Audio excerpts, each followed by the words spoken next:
Welcome to Martechify, a community of marketing professionals interested in digital marketing, martech, and AI. I'm your host today, Ekaterina Konovalova, and I'm excited to welcome to our show Carolyn Raleigh. She is the Senior Manager of Lead Operations at Amazon Freight. Carolyn, welcome. Thank you. Thank you for having me. Carolyn, I'm eager to hear your career journey story. Tell us more about what you've done before and how you transitioned to Amazon, and what do you currently do at Amazon Freight? Yeah. So my career story is always kind of funny and interesting. I love telling the story of when I first started my career, I was really just thrown into this role. I was, as an intern, handed a shiny new instance of Marketo, which you would never do nowadays for an intern, and essentially told just to figure it out. Marketing technology was very new when I started. It's never anything you learn about in college. And so it was really exciting for me to kind of start my career that way. And honestly, that's really where I have found my niche over my career. I've had a couple stints where I didn't use marketing technology, but always kind of found my way back. So yeah. And what do you do at Amazon Freight? Yes. So currently at Amazon Freight, I work in lead operations. So I essentially manage anything funnel related. So anything from leads coming into the pipeline, seeing them through from a funnel strategy for lead scoring, life cycle, and then lead routing, handing them off to our sales leaders for them to then manage. And can you explain to people who are not deeply familiar? Of course, a lot of us are customers of Amazon. Yes. But when you and I chatted earlier, I didn't even know about all the programs that exist at Amazon about trucks, half trucks. So just share a little bit more about what kind of programs exist.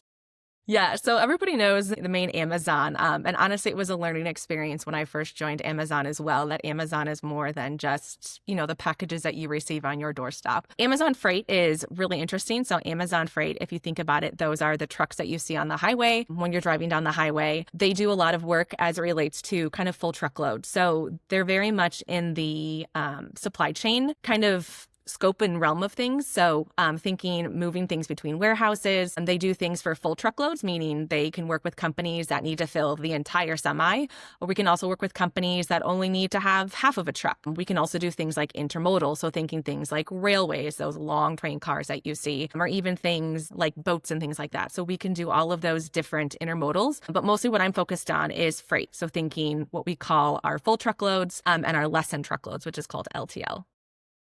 All right. Okay. And then how did your approach to operations change after you moved from other companies? Because it sounds like you skipped from intern to Amazon, and there were quite a few companies in between. Yeah, so it's kind of interesting, actually. So Amazon Freight is actually considered a startup in the realm of what Amazon is.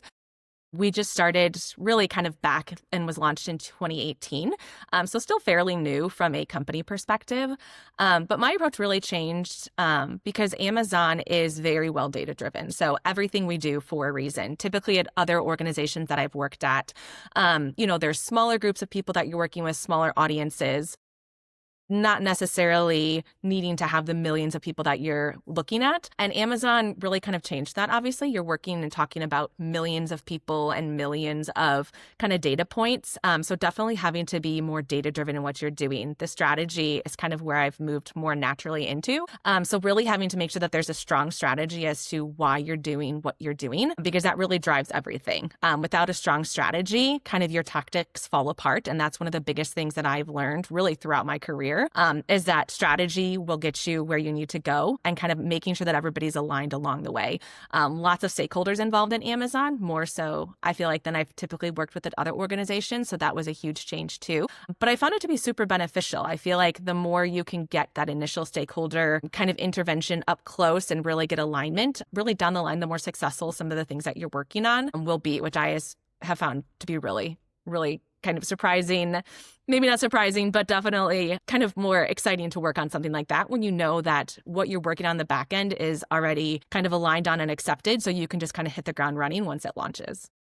Yes. And you mentioned that, is it still considered a startup, or it blossomed into a full-blown business within Amazon? So it's a full-blown business, but still definitely as you look at all of the different segments that Amazon has, so Amazon Shipping, Amazon Freight, AWS, which is huge, it's still very much kind of in its infancy within like what all of Amazon is. Okay, all right. And then what other companies can learn from Amazon Freight? So for example, I assume there's funnel efficiency. Yes. Yeah. So I think one of the biggest things is, again, talking about data. And I think one of the biggest things as well is Amazon's really jumped on the AI bandwagon. And so I think that's something that other companies can learn in general is kind of putting data first, but then also using the AI and doing data analysis with AI to really make sure that what you're doing is you're kind of moving in the right direction with things. A lot of times I feel like sometimes decisions are made blindly or they're made based off of like a feeling, as we called it in other organizations. But I feel like one of the biggest things that other companies can learn is to really start to embrace AI. I know that I feel like it's such a I don't know how to explain it. I feel like it's such a buzzword nowadays, I guess. But it really is kind of the way of the future. And I think that Amazon is really leading the charge when it comes to utilizing AI and using it really across everything that we're doing.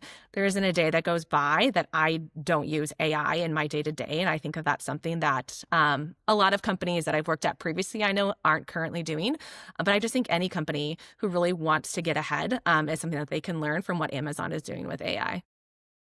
Can you share some examples of these AI tools? Yeah, so we are using a lot of AI. So we have a lot of tools that are 3P that we use. So we use some Ringlead tools and things like that. And I feel like some of those tools, we use the AI integrations that are done within those tools to really help with things like enrichment. We do a lot with making sure that when our leads come in, we can use AI to kind of do some of that deeper dive that maybe our sales reps don't always have the time for. So I think that's been super beneficial to us. We also have some internal tools that we've developed that allow us to better look at just some of our internal data and draw quicker insights from what some of those look like. But I think really embracing the tools that you have that exist already. And I feel like all of these tools nowadays have some type of AI component to them. I think that's the biggest thing. It's just embracing those and using kind of what those capabilities are to really kind of help drive your business further. Obviously, it improves efficiencies. And through all our interviews, I think AI was the hottest word. We just did the recap of our interviews and it was mentioned over 800 times. I bet. In our conversations. So obviously it's a big word this year, but then also AI hallucinations or Yes. some AI concerns. So do you have any thoughts on that? Yeah, so hallucinations are always kind of funny. There's definitely situations where I've run into where you upload an Excel document and you say, analyze this Excel document. It's a huge document. And come to find out you've done your whole write-up and it's only looked at half of your document because it hallucinated and only read half of it. So we've, as an organization, have gotten really good about putting some guardrails in place and making sure that we have training that's out there that says, like, ask the AI questions back. I think that's the biggest thing that, I can recommend is making sure that to prevent it from hallucinating and ultimately getting what you need, call it out, essentially, call it out and say, hey, actually, that's not right. And kind of make it go back and do that. So I do think hallucinations is something that happens as well. But I also think with AI, and it's something we talk about all the time, it's really only as good as the data you put into it. So at the end of the day, a lot of kind of what my role is making sure that data quality is there, because ultimately the decisions that we're making are based off of the data that we have. And if we don't have good data, then we're obviously not going to be able to, get the correct outputs that we want, no matter how good our AI is or the tools that's using AI. A lot of it comes down to the data that you have, kind of help not prevent hallucinations, but make sure that you can better identify hallucinations if you have good, clean data, because sometimes there's been situations where it's not actually hallucinating, you just have bad data. So I think that's something to keep in mind as well, kind of what's the difference between a bad data output and a hallucination. Yes, but I can share a personal example with ChatGPT when I uploaded a photo of a person, asked to create a card. Obviously, it was an actual image. And at first it said, I cannot modify it. I cannot make it a superhero person image. And then I asked, okay, well, just preserve it. Just do your recommendations with enhancing the colors. And then it kept distorting and distorting and distorting the image. And I kept asking, please keep the original image. And it said, I cannot preserve your original image. So basically it was catch 22. So I'm sure in a few months it will be solved. I don't see as many six fingers anymore. True. It's getting scary how good it is. Yes. So we should save this kind of examples with hallucinations for our progeny. Yes. As an example for history, but at the same time, when you work in a business environment and indeed you need to analyze Excel data, it is a bit concerning if you only went through half of the document. This will be a huge failure, right? Yeah. If you are working on an important report.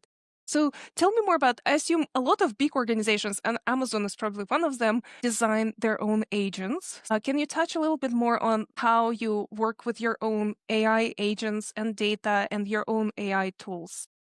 Yeah. So one of the biggest things that I work on is, which I really love, actually, I've come to learn to love it, is knowledge bases within kind of a chat.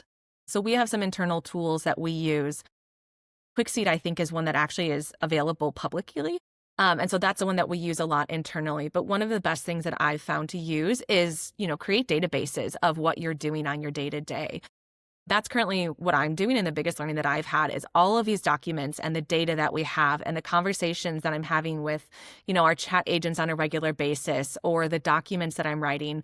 I kind of keep it in there as a database and a knowledge base, so that, when I do have these conversations with the chat, it's more tailored to what I want it to be talking about, but also is relevant to kind of what I'm currently working on. So I don't have to constantly go back and retrain the chat agent to say like, hey, this is what I did. Here's how I'm doing it.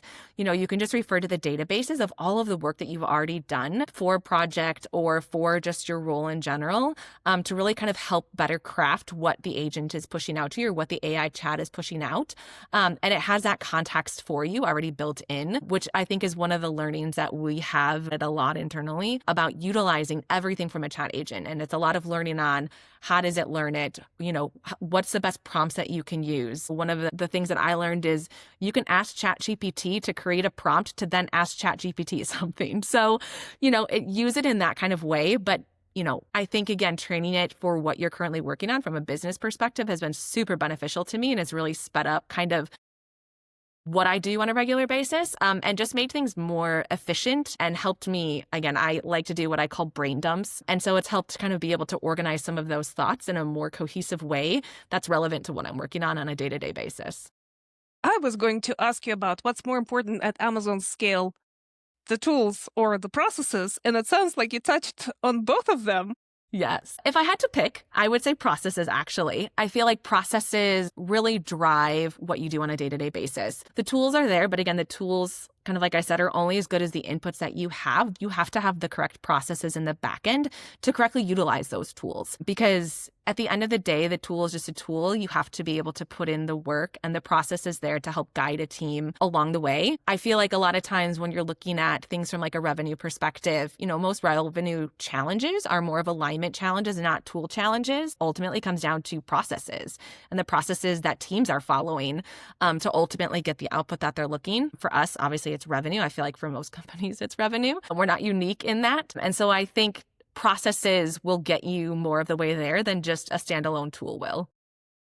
Okay. And then also, obviously, you touched a little bit on data-driven component of work and overall company's orientation towards Yeah. data. So can you share a little bit more? What does it look like from a daily standpoint? And I believe you interact a lot with sales team. Yeah. So if you can share a little bit more with Yeah. us. So my day to day, so I actually sit on the sales operations team. So working kind of really as that middleman between the sales team and the marketing team, and really driving that alignment. And it really does come down to data. I mean, it's not a secret. It's historic that sales and marketing don't get along. I can say that, being on both sides of the business now. And I think ultimately what drives everybody together is that data alignment. When you can prove things with data, I think you're able to drive better conversations.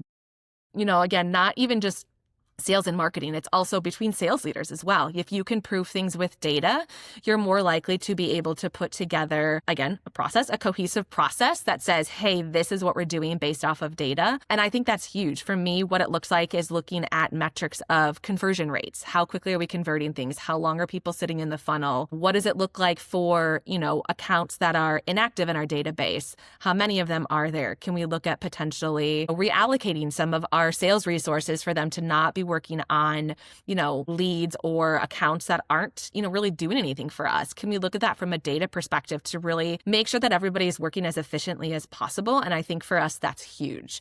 Making sure that everything is data driven, it draws alignment, and you take the feeling essentially out of what you're doing once you start to use data.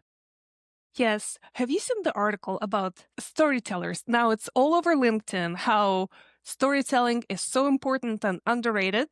And basically, what I was hoping to maybe get is a little story, maybe an example. So instead of a cut and dry data, an example, I think you and I, before we started recording, talked about an example of how full truck could be a marketing campaign and how you can target customers or lapsed customer and offer them that option. So Yeah. can you walk us through an emotional, colorful story that people who are watching it can picture an example?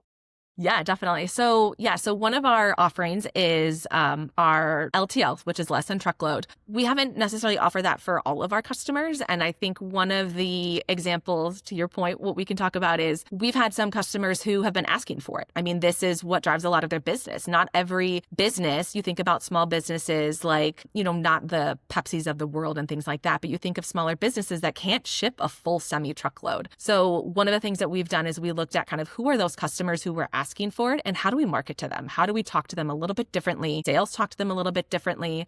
Potentially they were, someone who came and filled out a form on our website and said, hey, we really want this, but we kind of had to disappoint them and be like, sorry, just kidding. Like, we don't offer that. And so one of the things that we've recently done is we call it like our reactivation campaigns, going back and talking to, some of these customers to kind of get them back into the fold of, what Amazon is doing. Hey, shout it from the rooftops. Hey, we can do this now for you. Like, are you interested now? How can we help you? I think that that's super exciting for a lot of customers because it shows that Amazon Freight is growing as a company and we're kind of diversifying what we offer versus just your standard, like, hey, you have to ship a full truckload with us. Because again, that's just not relevant for a lot of people. And so I think that that's super exciting for customers. And it's also exciting for not only our sales leaders and our salespeople to talk about, but even, our marketing team or myself kind of sitting in the intersection of that, thinking about the strategy of how do we, again, data, how do we find out who these people are? How do we utilize that data?